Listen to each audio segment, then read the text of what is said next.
everyone. Today we are in the company of a man who has been given the responsibility of supervising one of Ghana's biggest institutions. The last time I was with him, he tried shading my school because in his opinion there's only one university of Ghana. There's only one university in Ghana, those were his words, because any other university is or belongs to communities or belongs to certain areas in the country. Only one university belongs to this country, which is the University of Ghana. He is the director of sports at the University of Ghana, stepping into the shoes of the likes of the late Dr. Owusu, stepping into the shoes of the likes of Dr. Bello Bitugu. Now he has a mantle of supervising sports in this premier institution, and we went to have a conversation with him to have an understanding of his journey so far and what his vision is for sports in this very institution that has produced so many talented sportsmen and women in this country. Doc, how are you doing? I'm doing great. Thanks for your time. Thanks for having me. I was just recalling your decision to shade my school. I guess it's only a fact. I only stated a fact, not trying to shade. Just look at the names. University of Ghana. University of Education, Winneba. University of Education, University of Cape Coast. Cape Coast. Then Kwame Nkrumah. University of So Science it's and either a Technology. name of a person or a town. Now we have But the only university Dr. Dombo University. that's the name of a person. My own place to CK Tedam. Yes. Yes, that's an uncle. Yeah. Yes, so that's his university. But when you say the University of Ghana, the only university is University of Ghana. So Ghana, we have only one university. Yeah, the rest and in other. I'm only stating, like I said, I'm But not shading. you see, as I mentioned to you the last time, the University of Competitive Choice is when you miss out on getting that university. That is when you decide to go, okay, because Ghana belongs to all of us, I can find myself. No, you know, in you that decided to name it Competitive Choice, but actually it's called Cape Coast. You have just decided to make the CC to be Competitive Choice. But here we are not trying to design them according to our meaning, but we're just stating as it is. So if we get to a point where University of Ghana is renamed, would it still be the only university No, in this country? you know, attempts to rename it wouldn't go easy. You understand But that? it is possible. I'm not saying it's possible or not possible, but I'm talking about as we sit here and in current trends and what is stated, I'm just stating the facts. You're trying to say that the agenda will not agenda. No. So let's see when it happens there, they will not think of what it's supposed to be. But it doesn't negate the fact that it's still a premier. A premier university. Yep. Doc, talk to me about your beginnings. How would you describe them? Humble, complex, exciting. I just mix it all. Break them down. Okay. So from a home, okay, God presented me to a family of the Luguterah. And the name Luguterah sounds big in the north and even the law.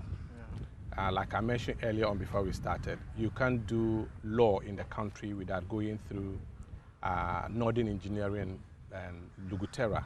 It's a landmark case. So, and also my mom, Azumi Awudu, Augustine. So Augustina, actually I was named after her.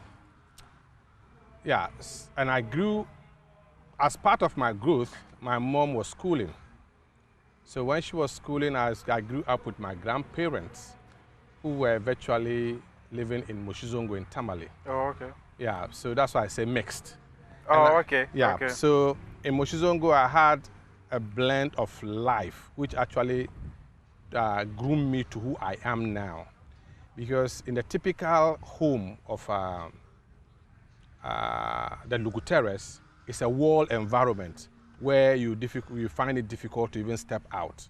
There were instances at home, at my old man's place, where before you go out, my senior brother will ask you to go through an exit to go out. In your own house? Yes, because it's a way of trying to, in those days, the training was trying to, like a regiment, sort of. Quite restrictive. Restrictive book and that thing. And we're defined by book.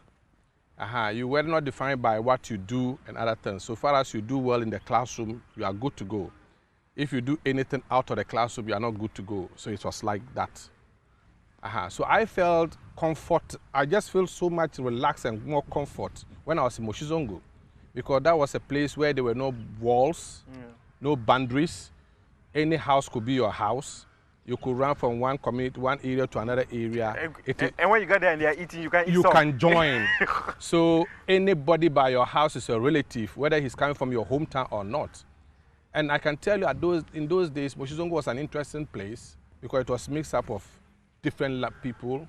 The Moshis were there, the Sisales were there, the Kasines were there, the Gumbes were there. They were just mixed. So I found myself there, and that was where I realized what I wanted to do, because I had a passion for sports. I was that kind of extrovert, so to speak. I liked to go out. I didn't want restriction. And I didn't want to be defined by people's statement. Yeah. So I was the type that anytime someone tells me that, Austin, you can't do this, that was what exactly I want to do. I was trying to always prove somebody wrong. So improving people wrong is what made me to be where I am. But the name Luguterah, did it in any way influence you? No, as growing up, no. No. Because there are some people. And interestingly, there were people at the time in Moshizongo who were finding it difficult to find out whether I actually belonged to that house. Because I was like different. My actions were different. And anytime I went home for vacation, and I spent most of the time, then I go back to my father's house. Yeah. And anytime I go to my father's house, I was seen as a different person. Because I couldn't fit in right. I was always agitated. Anytime I sat down small, sometimes I know, get up and go. Like, I couldn't sit. And this is a place that you are restricted. And I'm coming from an area where you are not restricted. So once in a while, I'll jump over the wall. Because the rest couldn't jump, I would jump over the wall, go and play. There was, apparently our house was just by the hospital, on the road to the hospital, where we had SDA in Tamale. If people knew SDA, then the Kema Primary. So I'll run to go and play ball at the Dekwema Primary, then come back, pass through the wall again and jump and enter. The only thing that would betray me is that my body is dirty.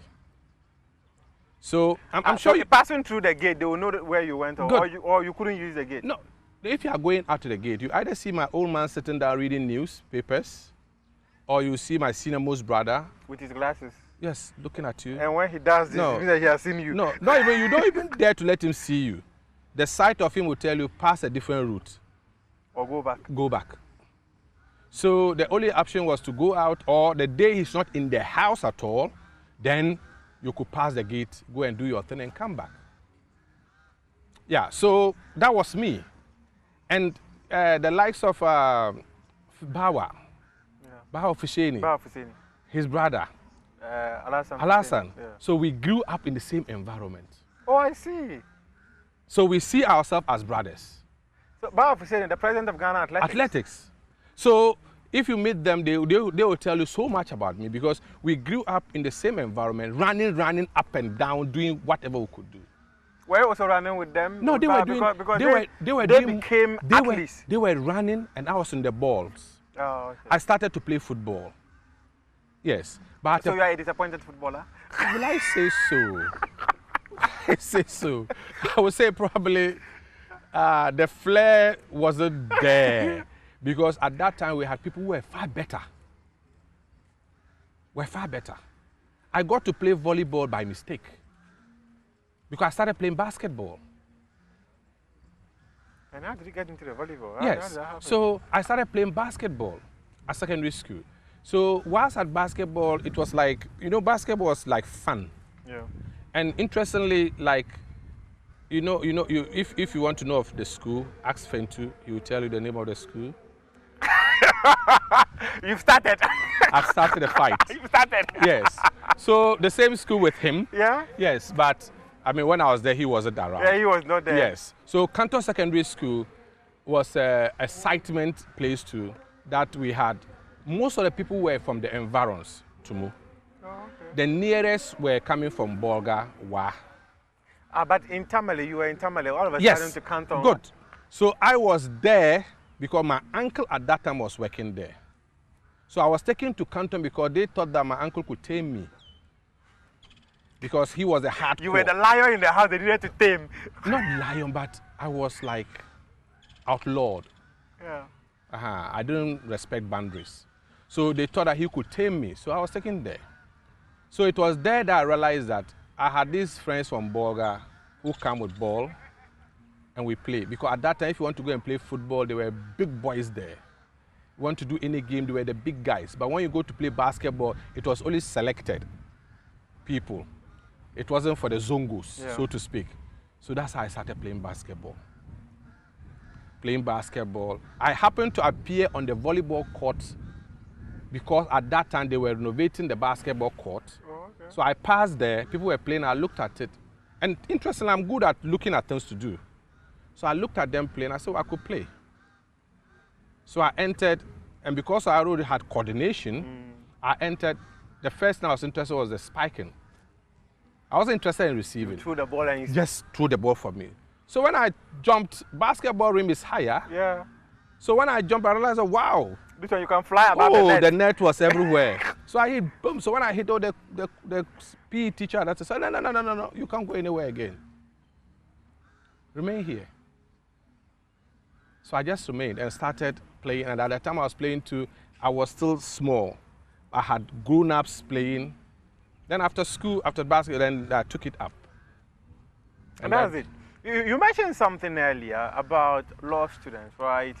When you're studying law, you definitely come across the Luguterah, right? What is it all about? What happened? I guess it's a landmark case between Luguterah and Northern Engineering. Okay. Yes, and the law schools, the law students will say much about it. Yeah. I can't delve so much in it because I only have a knowledge. Anytime I meet student people from law, you mention the name, the first thing is, hey, Luguterah in Northern Engineering.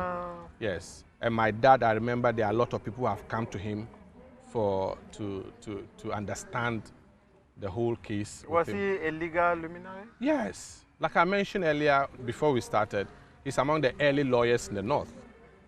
Yeah, he practiced law in Tamale. He had his chambers, Lugu chambers in Tamale, which is still there in Tamale, and he practiced both in Tamale and Accra, but he was predominantly in Tamale. Did any of your siblings take his path? No, we are only hoping that our children would take up. So we have. Despite his restrictive nature, you all chose to go separate ways? That's one thing too. He never restricted people. That was his desire, was to see most of us move into law. But it's just as you grow, your parents have their own desire. You also have where you are directed by God.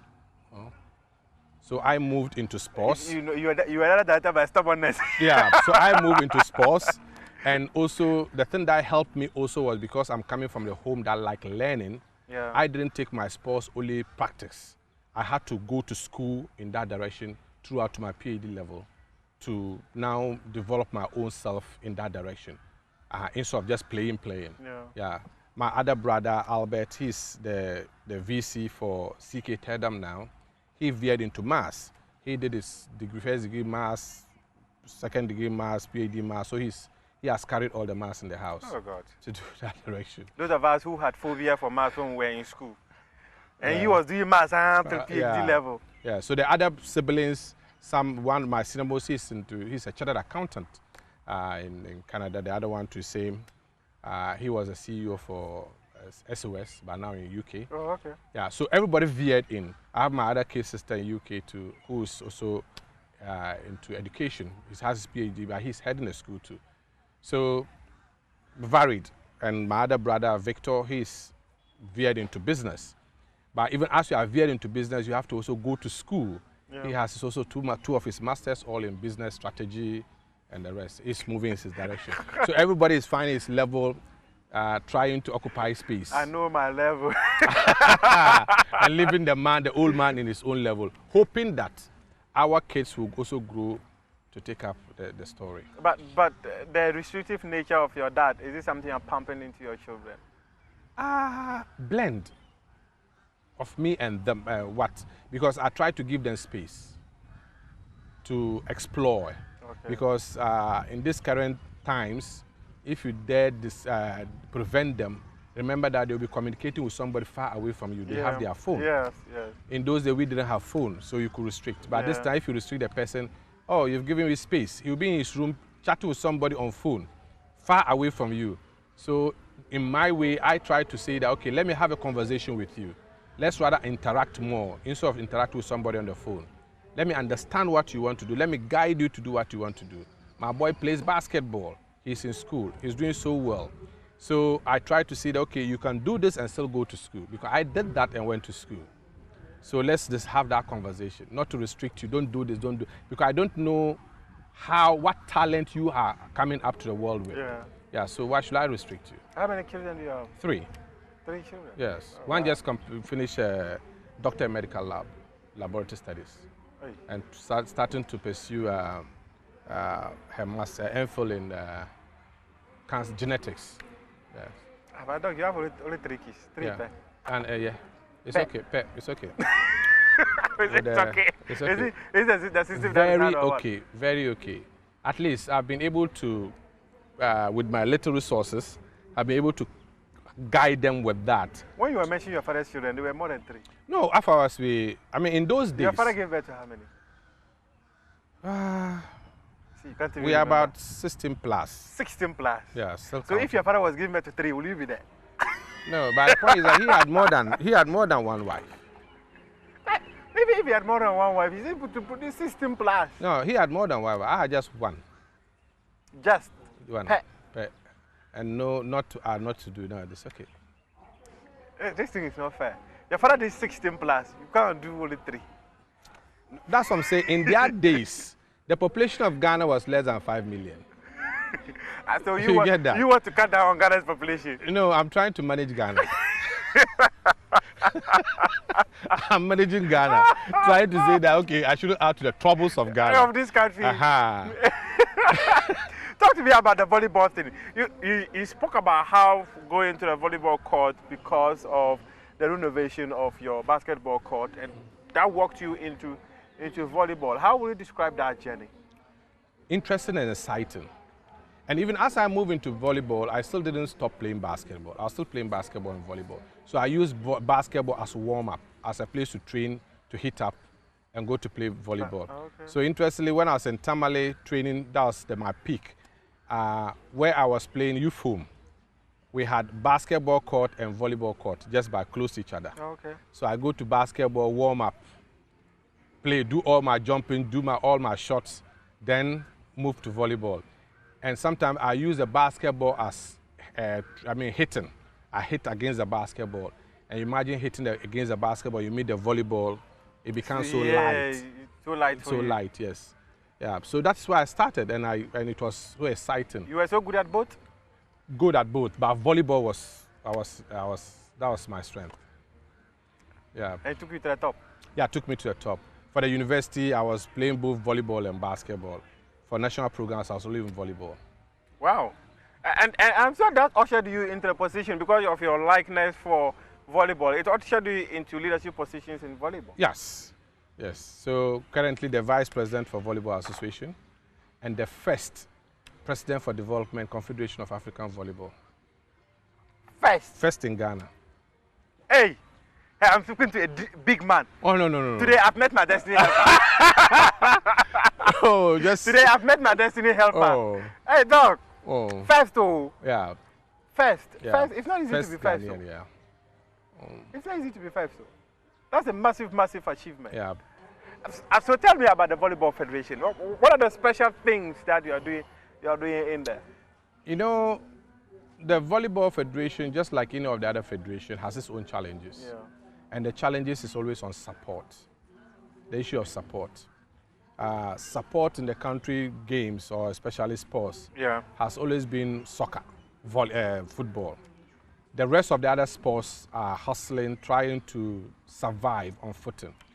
No matter the how football is not limited to only the national team. Yes, if it's limited, even that's what I'm saying. So let it also be limited to the rest of the other national teams. Because the federations are always surviving on the national teams.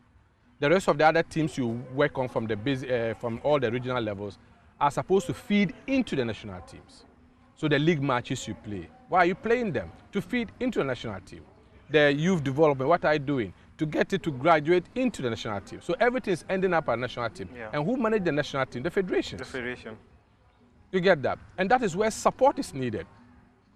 The volleyball, many of that, I can only talk 4 months on my volleyball, that we don't have the support needed. At a point in time, we just needed about $10,000 to go for Olympic qualifiers. $10,000. Olympic qualifier, we didn't have. So our guys couldn't go. They train. At a point in time, even $5,000. And I can tell you currently, the Volleyball Association, most of the things they do is based on contributions. Board members have to always contribute, even to travel to Togo. And go and compete. And go and compete in the name of the country. And I can tell you for sure that we have to even contribute to buy for the national team. Tracksuit, jerseys, and the rest. So you're pumping your personal resources? Yes, so when it's like that, you see, we all having our own personal things to do. Yeah. We don't have that resource. So the little you have, if you end up using it and always contributing to the federation, I mean, even if it's full, it will run out.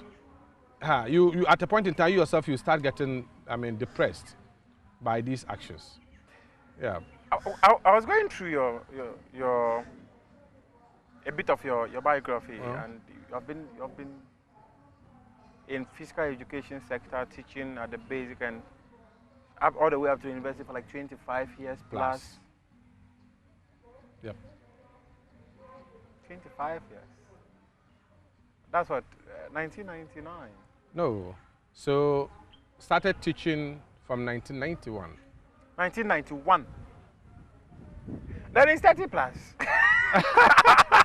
That's the 33 years, isn't it? Yep. Doc, that's massive. Yeah. Tell me about the experience of that. Yeah, so that makes me to, because I said I moved into sports. Yeah. And I didn't move in, that's a passion. Like other people, so I moved into it thinking of my graduation. So every little step I was going to was purposive. I knew where I was going. So I started teaching, so I went to University of Education, Winneba, to do actual physical education and English language. Can you imagine? When you were saying there's only one university in Ghana, now you went to the University of Education, Winneba. No, at that time, that was the only university that was doing sports, my interest. At the same time, I wanted to do English language. So I was thinking of the blend. So when I got to University of Education, Winneba, I did physical education and English language, which wasn't common. Many people were doing it in relating to, anytime you are doing physical education, people would do nutrition to add. People were doing special education to add. People were doing other things. But I was interested in English language. You get that? So I moved to a Palm Secondary School. Interesting to say that Captain Smart was in that school at that time. Oh, really? Yeah, so when I was at school, when I was teaching there, he was an SP. So Captain Smart was your student? Yeah, he was an SP at that time. He was a school prefect. Yeah. So, I see. So when I got there, I was teaching English language and also physical education. So my combination was always clear. At the same time, I wanted to do passion and do what I was thinking of doing. You understand that? Yeah. Good. So what drove me out again, like I said, from childhood, I was always thinking, anytime someone challenged me, I wanted to do something more. So I found myself in a Palm Secondary School where teachers at that time were looking down upon physical education teachers. Most of them thought that if you are doing physical education, you were not up to that level. So I was in the common room one day when the staff was talking plenty, a government lecturer was talking plenty and said that he was going to do his master's in public administration and bragging plenty, talking plenty. And that time, no social media. Yeah.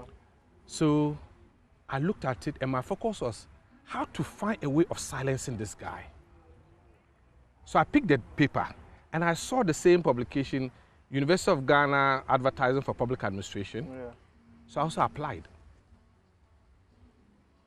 At that time I was applying, my mind was, because the guy was also going to apply, a government teacher, was going to apply, so I applied.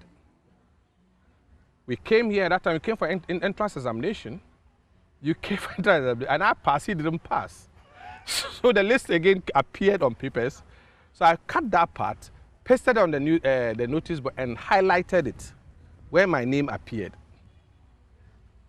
That I got it. So that was my focus, just to prove you wrong. Don't think that the person, the physical education person, was stupid. But he inspired you. He inspired me, but I wasn't inspired. I went in with a different mindset. But his inspiration was through the negative, by 10 positive. You get that? So that forced me to move, to veer off bit to public administration. Got to Legon here, did my public administration, became the first again president for Public Administration Students Association. I'm the founding president. Then left.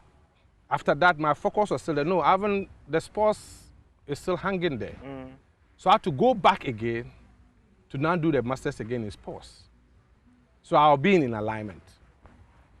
So to do my PhD is a combination of both. To do now public administration, but specialize in sports policy. This has brought me to a point where we're asking many questions. Dude. At this point, you mentioned about how people undermine physical education, right? It's been there for years. Has anything changed? No, I guess it's our antecedents. I would say so because if you look at the colonial settings, the physical education people were seen as wearing tracksuits and just running around with the children. You get that? So we grew up in that mindset. Let me greet my physical education teacher. In fact, let me start from primary. Mr. Idi, he was my physical education teacher in primary. Secondary school, in fact, it was Mr. Nkansa. And the secondary school, Mr. Avero Peter. Yes, I know Avero. You know Avero? Yes. Avero Peter was my physical education teacher in second. In fact, we nicknamed him cardiovascular endurance. Avero is a senior. Oh, okay. Yes. You know, so when you look at it from that direction, people all the time pick the humanities, the other things, and even the sciences. And even those in the sciences don't look at physical education as part of sciences, but physical education is actually part of allied sciences. If you look at it by its structure. Because the courses you go through, that is why you can say that you're calling your teacher cardiovascular. Cardiovascular endurance. Good. Because the thing he learns in the university is virtually the anatomy, physiology, biomechanics, and the things. Yeah. And these are things that we ignore, which other countries are doing, and we want to imitate them. If you look at the ancient Greek, I always mention in my talk, what made them grow was because they had a basic principle, which states that a healthy mind lives in a healthy body. Yes. Good. So all their direction was in that focus. And how do you get a healthy mind, a healthy body? Physical education. Physical education. But this is something that we frown upon. This is something that we look and think that, oh, nothing. And forgetting that if the same thing we want to develop sports. Why is sports? The foundation of sports is physical education. If you don't have that foundation, you can't go ahead. Have we gotten it wrong in this country? Our priorities are wrong. We want to copy, but we don't want to find out how they are making it. It's just like I see you, Muftar, okay, you are looking good, but I don't want to find out what came out before you got to this level of being good. I just want to get straight to your level. That's the mindset of Ghana. We want to see United States has done this. Yeah, we are quick to say, oh, United States, they are getting money in sports. So let's get money in sports. You come. But what foundation did they build to get to that level? We don't even have a sports policy. It's something that is being worked on. I'm part of those who worked on it. Oh, okay, sure. Yes, I'm part of those. And then Dr. Bello too. Yes. And then yes. Dr. Enes Kranthi. Yes, myself, Dr. Bello, Enes Kranthi, and many others, the lawyer in the ministry, Yobo. Yeah. Yes, we're part of it. I was one of the few privileged people who was given a draft to read. Good. So you've done this. And it took us virtually almost a whole year to work on that. We finished working on it. Where is it? And I can tell you, because that's my area, policy, and I can tell you what will prevent many people not from doing that. It's reason that it's a way out for them. Because policy is binding. Clear? Yeah. Manifestos are not binding. It's knee-jerk activities. Manifesto is binding to the party people. It's not binding to the country. So let's hammer on it. That's a place we can always hover around. So they pretend, all of politicians, they pretend as if they are developing sports. No, they are not developing sports. You just said they pretend. I'll say it clear, because if you are not pretending, for years and years now you are operating on sports, you still don't have the policy. I'm not pretending. And it's not that you don't know that the other countries are having policies. Nigeria has a policy. They finished just, I guess, 2018 thereabout. All the countries we are trying to emulate, they are having their policy. In fact, you go to UK, they have their policy in different forms. Yes, apart from the main policy, they have policy in sports business, policy in sports marketing, they have policies. Yeah. And we yet want to see Premier League going, and we say, oh, we want to be like Manchester. You are sick. We want to be like other countries. How did they get there? You've not laid the foundation to be there. You are not committed. And every year we are just thinking of manifesto in sport. And journalists, you are part of it. You don't ask them on the main policy. You're asking them to be a manifesto on sports. Their manifesto is their party commitment. It's not nationally binding. Who can take you on? You take the manifesto, after all, there are several policies they came out with, people came out with, politicians came out with, and they can always find a way of swerving it. But once something binding, it's not for everybody. What is our youth development? Coach team is dead. Is it surviving? No. Muftau is dead. Coach team is dead. How do we feed the clubs? Knee-jerking. How do the clubs feed to a national? We are waiting for somebody who has worked his own way and gone outside the country. You only hear that he's out of the country, he's a Ghanaian. Oh, let's call him back. The person has built up a culture. Just like I mentioned about my lifestyle. Yeah. You develop a particular culture, you move to a different culture, you are finding it difficult to adjust. It doesn't work like that. You bring the other people, even the parties who have grown up to Ghana, when they go there, they are now adjusting different. And I can tell you for sure, if you meet any of the professional players and interact with them, most of them will tell you the regrets they have interacting with some of our coaches locally.